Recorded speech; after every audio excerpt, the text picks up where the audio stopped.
शान्ताकारं भुजगशयनं पद्मनाभं सुरेशं विश्वाधारं गगनसदृशं मेघवर्णं शुभांगं लक्ष्मीकान्तं कमलनयनं योगिभिर्ध्यानगम्यं वन्दे विष्णु भवभयहरं सर्वलोकैकनाथम्। श्री सत्यनारायण भगवान की जय। श्री सत्यनारायण व्रत कथा पहला अध्याय।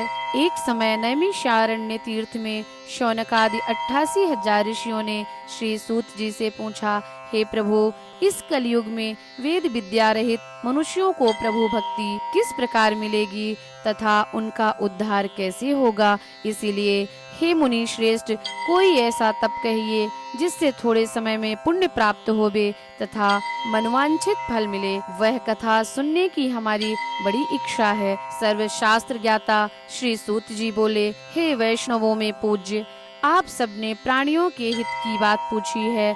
अब मैं उस श्रेष्ठ व्रत को आप लोगों से कहूँगा जिस व्रत को नारद जी ने लक्ष्मी नारायण से पूछा था और लक्ष्मीपति ने मुनि श्रेष्ठ नारद से कहा था। सो ध्यान से सुनो। एक समय योगी राज नारद जी दूसरों के हित की इच्छा से अनेक लोकों में घूमते हुए मृत्यु लोक में आ पहुँचे। यहाँ अनेक योनियों में जन्मे हुए प्रायः सभी मनुष्यों को अपने कर्मों द्वारा अनेकों दुखों से पीड़ित देखकर सोचा, किस यत्न के करने से निश्चय ही प्राणियों के दुखों का नाश हो सकेगा। ऐसा मन में सोचकर विष्णु लोक को गए। वहाँ श्वेत वर्ण और 4 भुजाओं वाले देवों के ईश नारायण को देखकर, जिनके हाथों में शंख चक्र गदा और पद्म था, वरमाला पहने हुए थे, तो नारायण को देखते ही नारद जी स्तुति करने लगे और कहे, हे भगवान, आप अत्यंत शक्ति से संपन्न हैं। मन तथा वाणी भी आपको नहीं पा सकती। आपका आदि मध्य अंत कुछ भी नहीं है। निर्गुण स्वरूप सृष्टि के आदिभूत व भक्तों के दुखों को नष्ट करने वाले हो। आपको मेरा नमस्कार है। नारद जी से इस प्रकार की स्तुति सुनकर विष्णु भगवान बोले, हे मुनि श्रेष्ठ, आपके मन में क्या है? आपका किस काम के लिए आगमन हुआ है? निसंकोच कहो। तब नारद मुनि बोले, मृत्यु लोक में सब मनुष्य जो अनेक योनियों में पैदा हुए हैं, अपने अपने कर्मों के द्वारा अनेक प्रकार के दुखों से दुखी हो रहे हैं। हे नाथ, मुझ पर दया रखते हो तो बताओ कि उन मनुष्यों के सब दुख थोड़े से ही प्रयत्न से कैसे दूर हो सकते हैं? श्री भगवान जी बोले, हे नारद, मनुष्यों की भलाई के लिए तुमने बहुत ही अच्छी बात पूछी है। जिस काम के करने से मनुष्य मोह से छूट जाता है, वह मैं कहता हूँ, सुनो। बहुत पुण्य देने वाला स्वर्ग तथा मृत्यु लोक दोनों में दुर्लभ एक उत्तम व्रत है। आज मैं प्रेमवश होकर तुमसे कहता हूँ। सत्यनारायण का यह व्रत अच्छी तरह विधि पूर्वक करके मनुष्य आयु पर्यंत यहाँ सुख भोग कर मरने पर मोक्ष को प्राप्त होता है। श्री भगवान के वचन सुनकर नारद जी बोले, उस व्रत का फल क्या है? क्या विधान है? और किसने यह व्रत को किया है? और किस दिन यह व्रत करना चाहिए? विस्तार से कहें भगवान। तब भगवान बोले, दुख शोक आदि को दूर करने वाला, धन धान्य को बढ़ाने वाला, सौभाग्य तथा संतान को देने वाला यह व्रत सब स्थानों पर विजयी कराने वाला है। भक्ति और श्रद्धा के साथ किसी भी दिन मनुष्य श्री सत्यनारायण की शाम के समय ब्राह्मणों और बंधुओं के साथ धर्म पारायण होकर पूजा करें। भक्ति भाव से नैवेद्य, केले का फल, घी, दूध और गेहूं का चूर्ण या पंजीरी, गेहूं के अभाव में साठी का चूर्ण, शक्कर तथा गुड़ लें और सब भोज्य योग पदार्थ जमा करा के भगवान को अर्पण कर देवें तथा बंधुओं सहित ब्राह्मणों को भोजन करावें। इसके पश्चात स्वयं भोजन करें। नृत्य, गीत आदि का मंगलाचरण करें। सत्यनारायण भगवान का स्मरण करते हुए समय व्यतीत करें। इस तरह व्रत करने पर मनुष्यों की इच्छा निश्चित पूरी होती है। विशेषकर कलिकाल में भूमि पर यही मोक्ष का सरल उपाय है। प्रथमो अध्याय संपूर्णम। द्वितीयो अध्याय। सूत जी बोले, हे ऋषियों, जिसने पहले समय में इस व्रत को किया है उसका इतिहास कहता हूँ, ध्यान से सुनो। सुंदर काशीपुरी नगरी में एक अत्यंत निर्धन ब्राह्मण रहता था। वह भूख और प्यास से बेचैन हुआ था, नित्य पृथ्वी पर घूमता था। ब्राह्मणों से प्रेम करने वाले भगवान ने ब्राह्मण को दुखी देखकर बूढ़े ब्राह्मण का रूप धरकर उसके पास जाकर आदर के साथ पूछे, हे विप्र, नित्य दुखी हुआ पृथ्वी पर क्यों घूमता है? हे श्रेष्ठ ब्राह्मण, यह सब मुझसे कहो, मैं सुनना चाहता हूँ। ब्राह्मण बोला, मैं निर्धन ब्राह्मण हूँ, भिक्षा के लिए पृथ्वी पर फिरता हूँ। हे भगवान, यदि आप इसका कोई उपाय जानते हो तो कृपा करके हमसे कहो। वृद्ध ब्राह्मण बोला कि सत्यनारायण भगवान मनवांछित फल देने वाले हैं, इसीलिए हे ब्राह्मण, तू उनका पूजन कर, जिसके करने से मनुष्य सब दुखों से मुक्त होता है। ब्राह्मण को व्रत का सारा विधान बताकर बूढ़े ब्राह्मण का रूप धारण करने वाले सत्यनारायण भगवान अंतर ध्यान हो गए। जिस व्रत को वृद्ध ब्राह्मण ने बताया है, मैं उसको करूंगा। यह निश्चय करने पर उसे रात में नींद भी नहीं आई। वह सवेरे उठकर सत्यनारायण के व्रत का निश्चय कर भिक्षा के लिए चला। उस दिन उसे भिक्षा में बहुत सा धन मिला, जिससे बंधु बांधवों के साथ उसने सत्यनारायण भगवान का व्रत किया, पूजन किया। इसके करने से वह ब्राह्मण सब दुखों से छूटकर अनेक प्रकार की संपत्तियों से युक्त हुआ। उस समय से वह ब्राह्मण हर मास व्रत करने लगा। इस तरह सत्यनारायण भगवान के व्रत को जो करेगा वह सब पापों से छूटकर मोक्ष को प्राप्त होगा। आगे जो पृथ्वी पर सत्यनारायण का व्रत करेगा वह मनुष्य सब दुखों से छूट जाएगा। इस तरह नारद जी ने नारायण का कहा हुआ यह व्रत मैंने तुमसे कहा। हे विप्रो, मैं अब और क्या कहूँ? ऋषि बोले, हे मुनीश्वर, संसार में इस ब्राह्मण से सुनकर किस किसने इस व्रत को किया, हम वह सब सुनना चाहते हैं। इसके लिए हमारे मन में बड़ी श्रद्धा है। सूत जी बोले, हे मुनियों, जिसने इस व्रत को किया है वह सब सुनो। एक समय ब्राह्मण धन और ऐश्वर्य के अनुसार बंधु बांधवों के साथ व्रत करने को तैयार हुआ। उसी समय एक लकड़ी बेचने वाला बूढ़ा आदमी आया और बाहर लकड़ियों को रखकर ब्राह्मण के मकान में गया। प्यास से दुखी लकड़हारा उनको व्रत करते देखकर ब्राह्मण को नमस्कार कर कहने लगा कि आप यह अवश्य कर रहे हैं और इसके करने से क्या फल मिलता है, कृपा करके मुझसे कहो। ब्राह्मण ने कहा, सब मनोकामनाओं को पूरा करने वाला यह सत्यनारायण भगवान का व्रत है। इसकी ही कृपा से मेरे यहाँ धन धान्य आदि की वृद्धि हुई है। ब्राह्मण से इस व्रत के बारे में जानकर लकड़हारा बड़ा प्रसन्न हुआ।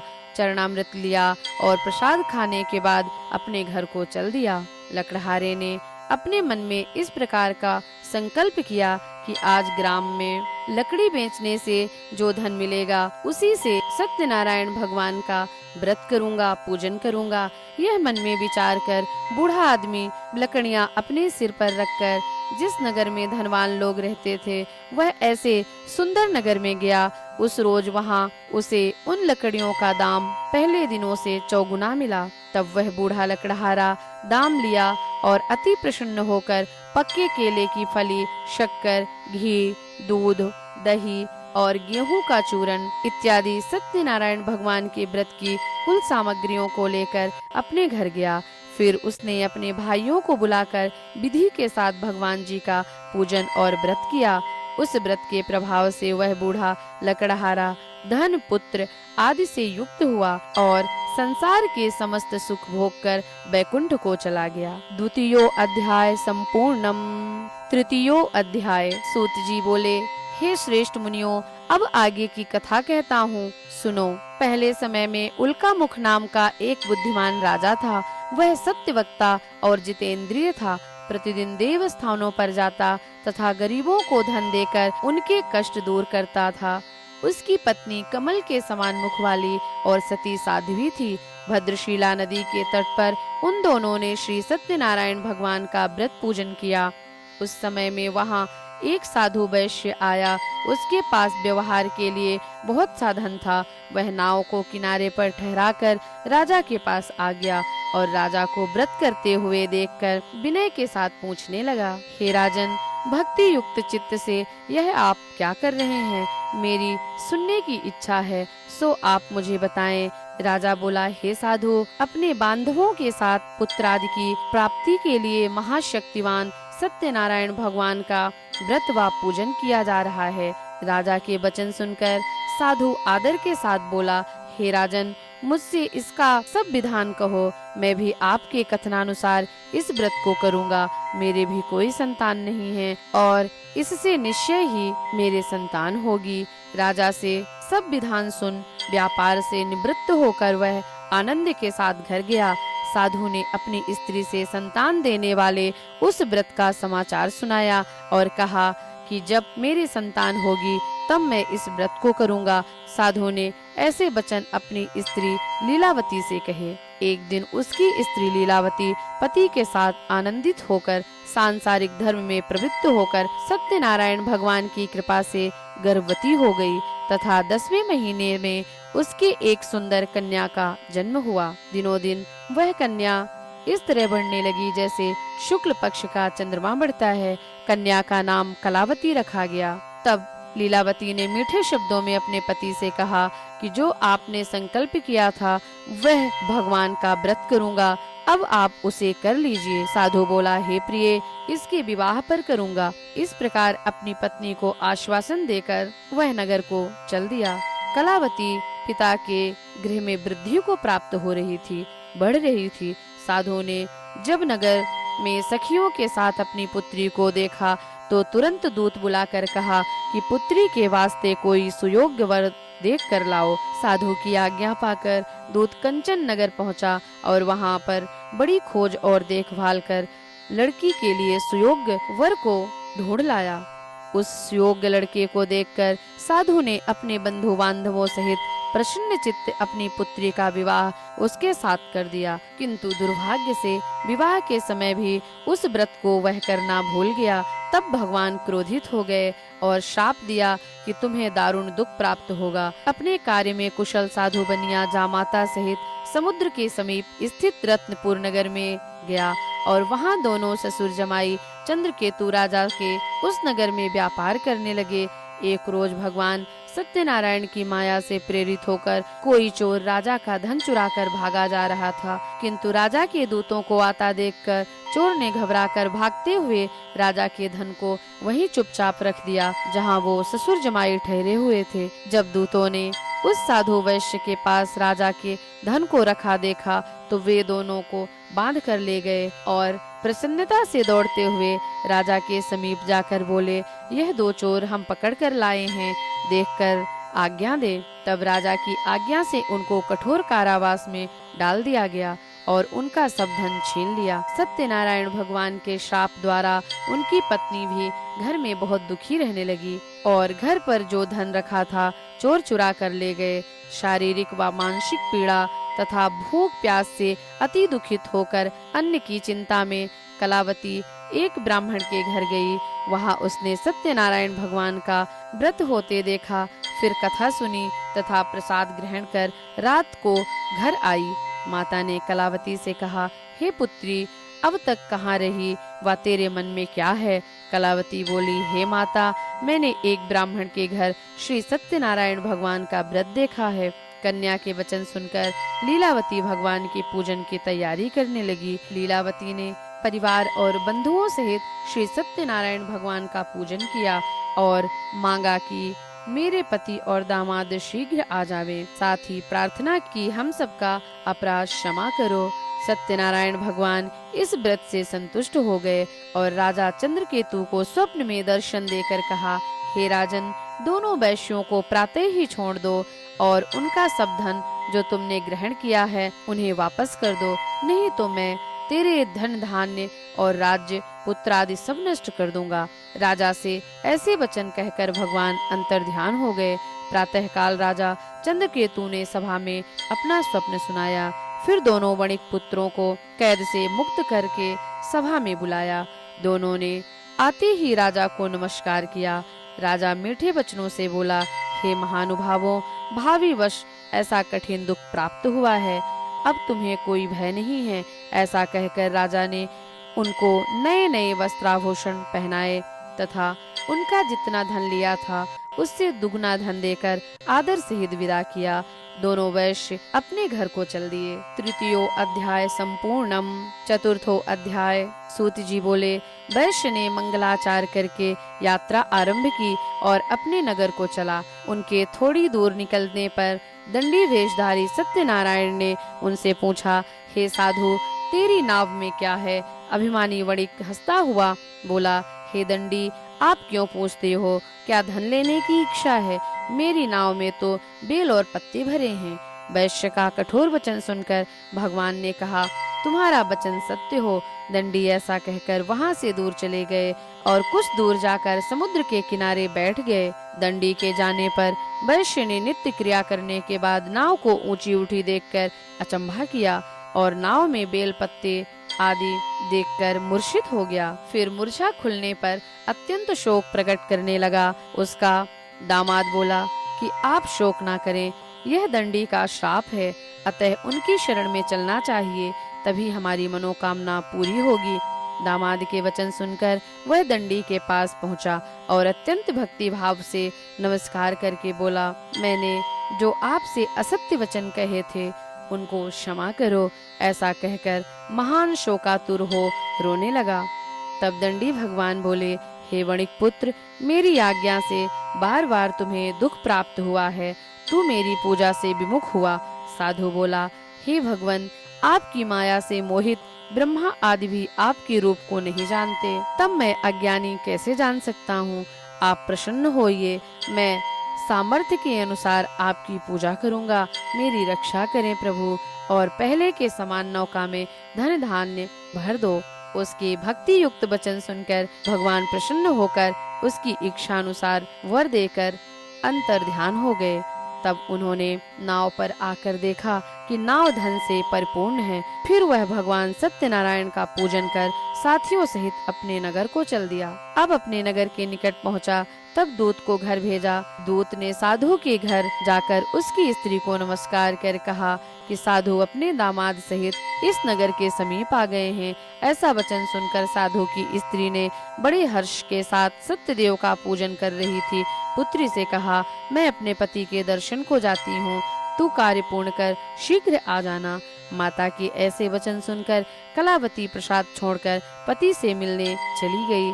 प्रसाद की अवज्ञा के कारण भगवान सत्यनारायण रुष्ट हो गए। उसके पति को नाव सहित पानी में डुबो दिया। कलावती अपने पति को ना देखकर रोती हुई जमीन पर गिर पड़ी। इस तरह नौका को डूबा हुआ तथा कन्या को रोता हुआ देखकर साधु दुखी हुआ और बोला, हे प्रभु, मुझसे या मेरे परिवार से जो भूल हुई है उसे क्षमा कर दीजिए। उसके दीन वचन सुनकर भगवान सत्यनारायण प्रसन्न हो गए और आकाशवाणी हुई, हे साधु, तेरी कन्या मेरे प्रसाद को छोड़कर आई है, इसीलिए इसका पति अदृश्य हुआ है। यदि वह घर जाकर प्रसाद खाकर लौटे तो इसके पति अवश्य मिल जाएंगे। ऐसी आकाशवाणी सुनकर कलावती ने घर पहुंचकर प्रसाद खाया, फिर आकर पति के दर्शन किए। तत्पश्चात साधु ने बंधु बांधवों सहित भगवान सत्यनारायण का विधि पूर्वक पूजन किया। उस दिन से वह पूर्णिमा को सत्यनारायण का पूजन करने लगा। फिर इस लोक का सुख भोग कर अंत में स्वर्ग लोक को प्राप्त हुआ। चतुर्थो अध्याय संपूर्णम। पंचमो अध्याय। सूत जी बोले, हे ऋषियों, मैं और भी कथा कहता हूँ, सुनो। प्रजापालन में लीन तुंगध्वज नाम का एक राजा था। उसने भी भगवान का प्रसाद त्याग कर बहुत दुख पाया। एक समय वन में जाकर वन्य पशुओं को मारकर बड़ के पेड़ के नीचे आया। वहां उसने ग्वालों को भक्ति भाव से बांधवों सहित सत्यनारायण जी का पूजन करते देखा। राजा देखकर भी अभिमानवश वहां नहीं गया और ना नमस्कार किया। तब ग्वालों ने भगवान का प्रसाद उसके सामने रखा तो वह प्रसाद को त्याग कर अपनी सुंदर नगरी को चल दिया। वहीं उसने अपना सब कुछ नष्ट पाया तो वह जान गया कि यह सब भगवान ने किया है। तब तब वह विश्वास करने लगा और ग्वालों के समीप गया और विधि पूर्वक पूजन कर प्रसाद लिया। तो सत्यनारायण भगवान की कृपा से पहले जैसा था वैसा ही हो गया। फिर दीर्घ काल तक सुख भोग कर मरने पर स्वर्ग लोक को गया। जो मनुष्य इस परम दुर्लभ व्रत को करेगा, भगवान की कृपा से उसे धन धान्य की प्राप्ति होगी। बंदी बंधन से मुक्त होकर निर्भय हो जाता है। संतानहीनों को संतान प्राप्त होती है तथा सब मनोरथ पूर्ण होने पर अंत में वैकुंठ धाम को प्राप्त करते हैं। जिन्होंने पहले इस व्रत को किया, अब उनके दूसरे जन्म की कथा कहता हूँ। वृद्ध शतानंद ब्राह्मण हुआ। ब्राह्मण ने सुदामा का जन्म लेकर मोक्ष को पाया। उल्का मुख नाम का राजा दशरथ होकर वैकुंठ को प्राप्त हुआ। साधु नाम के वैश्य ने मोरद ध्वज बनकर अपने पुत्र को आरे से चीरकर मोक्ष को प्राप्त किया। महाराज तुंगध्वज ने स्वयंभू होकर भगवान में